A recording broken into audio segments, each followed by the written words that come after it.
आरती में हमेशा हाथ जोड़ करके खड़े रहिए। मंदिर में दर्शन करने के लिए जाते हैं तो हाथ जुड़े हुए होने चाहिए।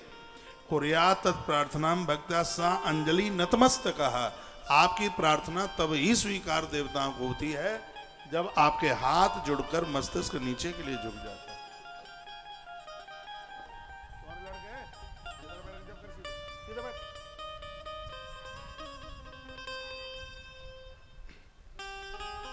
भक्त्या सांजलि नतमस्तकः। मस्तिष्क धरती पर लग जाए, धरती की धूल माथे पर लग जाए, भाग्य ही बदल जाएगा। प्रार्थना करने की बात विधाता ब्रह्मा कहते हैं। वो कहते हैं कि धरती पर झुक करके बिल्कुल प्रणाम कीजिएगा, इससे भगवान तृप्त हो जाते हैं, अति प्रसन्न हो जाते हैं। भगवान भोलेनाथ ब्रह्म मुहूर्त में भगवान का ध्यान करके हाथ जोड़ करके प्रभु की प्रार्थना करें और क्या कहेंगे, हे देव देवेश, हे भगवान, हे परमात्मा, आप मेरे हृदय में सो रहे हैं, मैं जग गया हूं, आप भी जग जाइए। उत्तिष्ठो उत्तिष्ठ देवेश उत्तिष्ठ हृदये सया उत्तिष्ठ त्वमुपास्वामिन् ब्रह्मांडे मंगलम कुरु।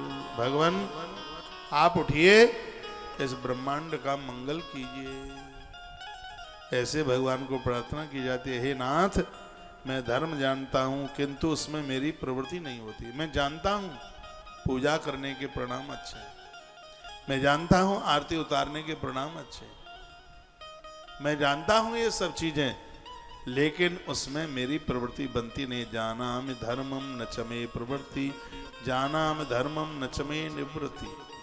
मैं ये सब कुछ जानता हूं कि पाप करने से परिणाम विपरीत होते हैं, ये सब मुझे पता है, लेकिन फिर भी मैं पापकृत कर्म कर ही बैठता हूं।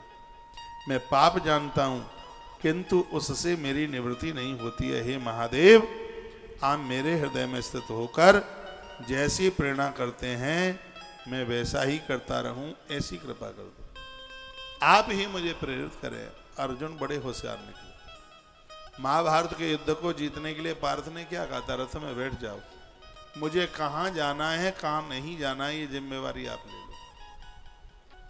शिव पुराण में भी ऐसा ही कहा जा रहा है। भोर में जब आप जगते हैं तो परमात्मा को ये कहिए, भगवान मुझे कहां जाना है कहां नहीं जाना, मेरी लगाम आपके हाथ में है, ये आपके ऊपर है, आप जाने मुझे कहां जाना है मुझे कहां नहीं जाना।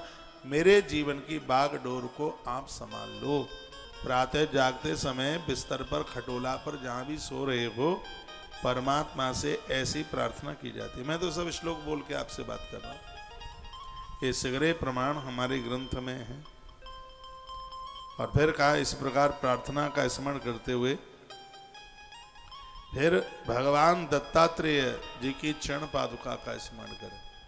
ये जितनी भी पूजा में चरण पादुका धरी जाती है, भगवान दत्तात्रेय की चरण पादुका है। दत्त भगवान दत्तात्रेय, उनकी चरण पादुकाओं का ध्यान करें।